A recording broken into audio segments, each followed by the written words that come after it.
Good morning. Last week, I spoke about many things that I feel have great value to us in this journey we call life. And this morning, I'm going to dig into one of those things that I spoke of last week. One of the things that I talked about was this undefinable, unseen dimension that we call mind, divine mind, universal mind. It's that place, if you can call it a place, where we actually think, where thinking and reasoning take place. And this thing that I call mind, that we call mind, it's a place of infinite knowledge, wisdom, courage. Its spirit is what it is. But there's another thing that exists there.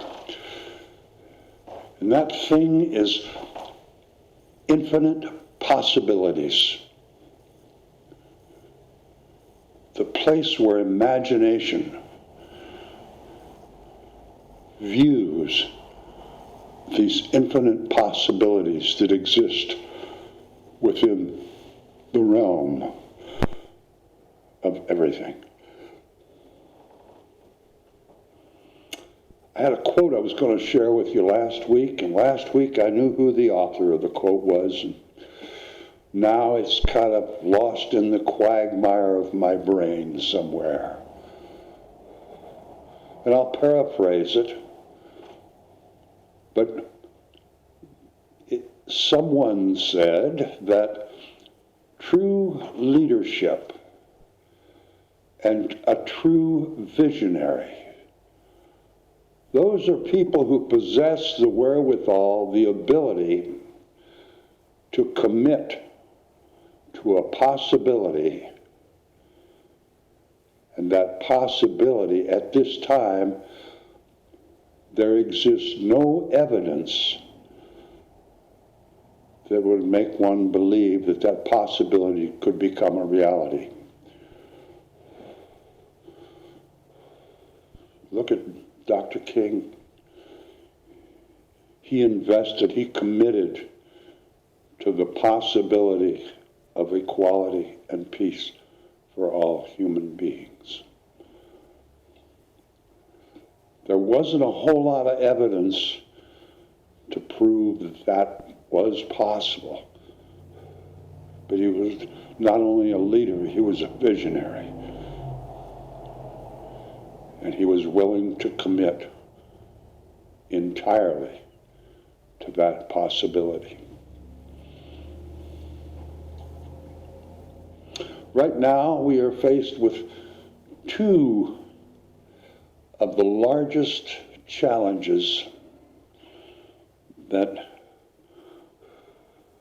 recent humanity, we'll say the last 1,000 years perhaps, or maybe 10,000 years, has had to face. One of those, and the least dangerous, is this pandemic, COVID-19. We've had those before.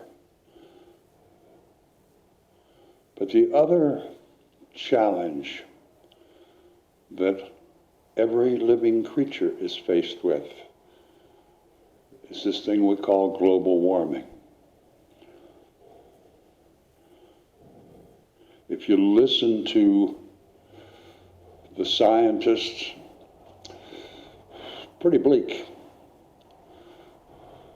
And then when you hear so many of the people who are, quote, supposed to be leaders, just ignore it. Find a reason to change the conversation. I watched something this week that gave me the most hope that I have experienced in a very long time. I'm going to ask, strongly recommend, beg each of you to watch it. And the name of it, it's on Netflix, maybe YouTube, but I know Netflix for sure. And the title of it is a man's name, David Attenborough. May sound familiar. Attenborough,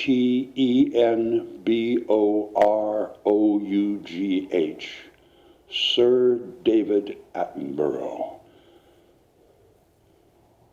The man is 93, 94 years old, and he has been making nature films, studying nature, for 70 years.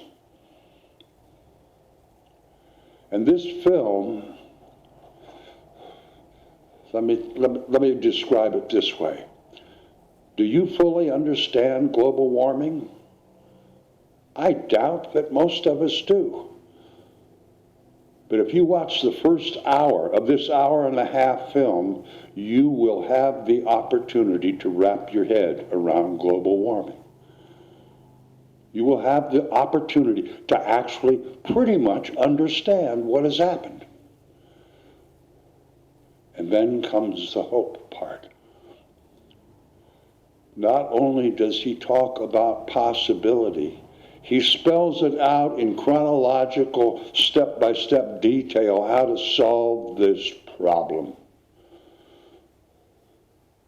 No guess. He has the solution, and he's not alone. There are a lot of people that have the solution, but I've never heard it described or presented in such a straightforward, easy to wrap your head around way. At this moment in time, we have every wherewithal to solve this problem of global warming, of climate change, whatever you want to call it. We have everything we need except one thing. We're lacking one thing. And that is simply will.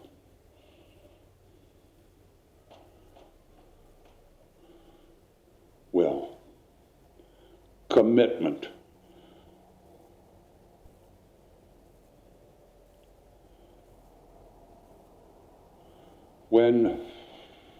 Wow, I've got a 2-hour rant here that's just wanting to jump out.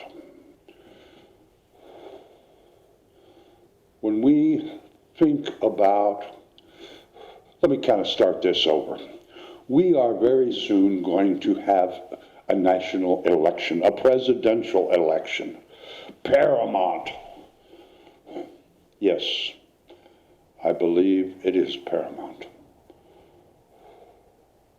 I think that we must do whatever we can to end the present philosophy of the administration that is now in place.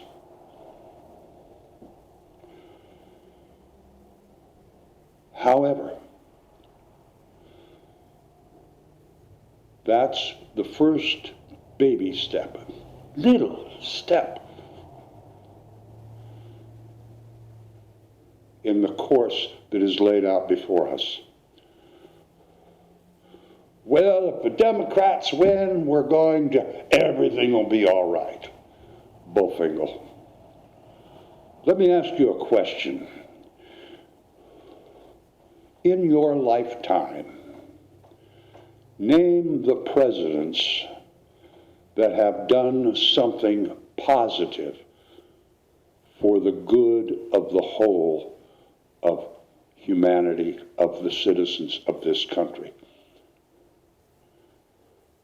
Name the presidents, this may go not as far as our lifetime, who have done something absolutely positive to change, stop global warming. Well, in our lifetime, there have only been 2 presidents to do something truly positive for our society as a whole. And those 2 presidents as much as I admire Barack Obama, we did attend the global warming conferences they had, but we made no commitments. The only two presidents that have done anything very positive to bring about real change are FDR and the peanut farmer, Jimmy Carter. FDR died, most popular president in the history of this country. And Jimmy Carter, oh, poor Jimmy. He actually wanted to do some good as a president, as all presidents, I think, begin their terms. But he actually took steps to do that. He really wanted to end war. And he really took global warming seriously back in the 70s. Remember, he said, turn all the thermostats in the federal government buildings to 68 and wear a sweater. He put solar panels on the White House. Oh, he went against the party. He went against the status quo. The Democrats and Republicans both thwarted his efforts to free the hostages. And they threw him under the bus when it came to global warming. That's not profitable. That doesn't match the goals of the status quo. His own party threw him under the bus.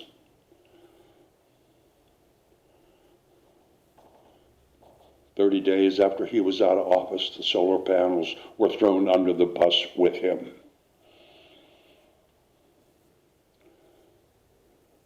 We keep believing, I don't know why, but we keep believing that our politicians will solve our problems. No, our solid politicians will do as they were paid to do when they accepted their campaign contributions.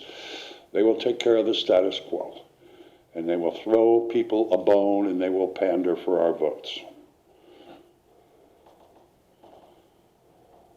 My friends, we as a nation, we as a human society have to develop will. We need to go to universal mind, to divine mind, and actually think, and actually come up with the will to solve the problems.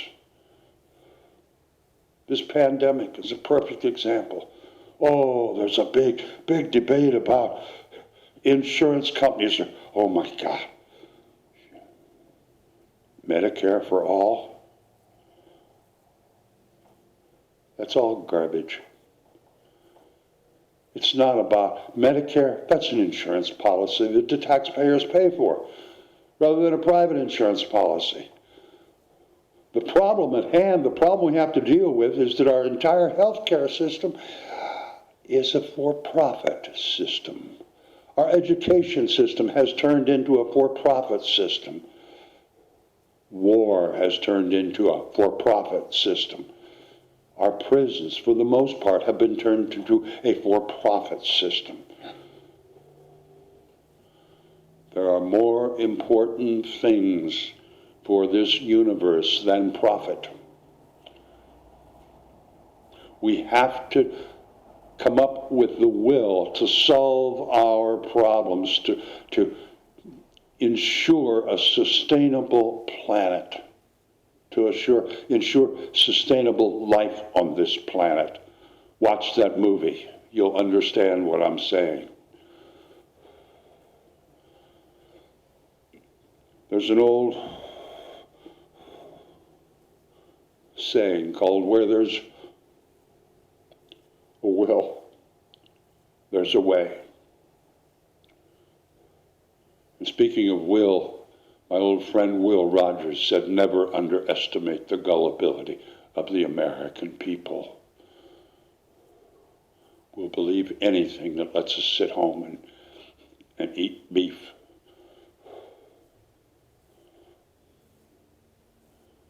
Where there's a will, there's a way. Committing to a possibility, even though there's no evidence that it can ever become reality. Will. To our rich and ruthless, where there's a will, there's a way means is that document in Daddy's safe. When he dies, that's going to provide me the way to stay rich and ruthless. To hell with life and humanity.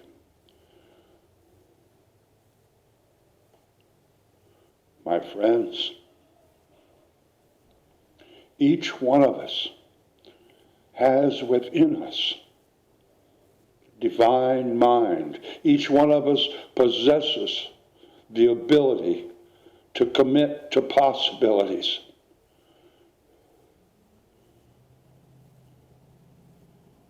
And we have gargantuan challenges as living creatures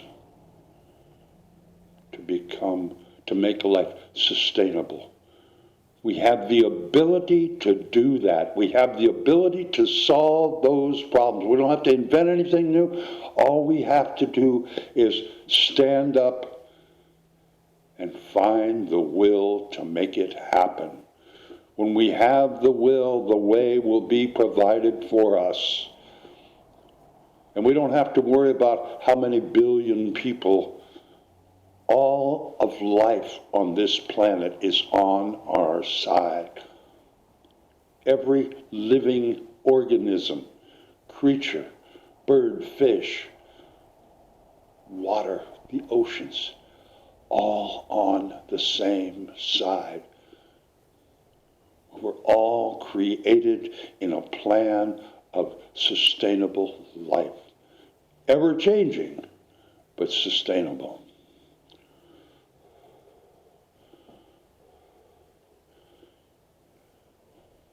Spirit, God, gives us the power and the ability and the wisdom and the knowledge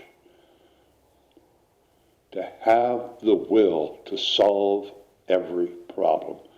Wayne Dyer used to say there's a spiritual solution to every problem. I believe that as well.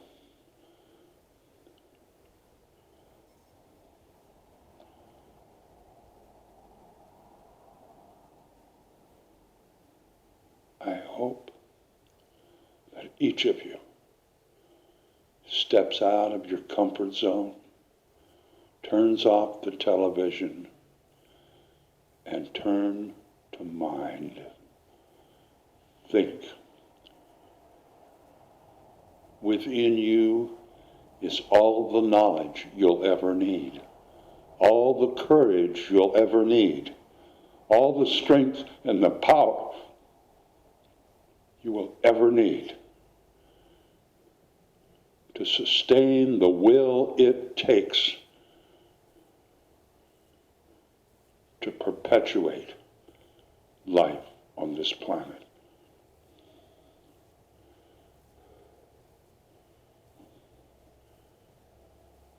That's all I've got to say. Please watch David Attenborough, A Life on This Planet. Please. And then turn off the television and think and consider the amazing possibilities that lay before us, right here within our grasp. We don't have to go anywhere. We don't have to invent anything. Just commit. Just develop the will to make possible reality. And so it is.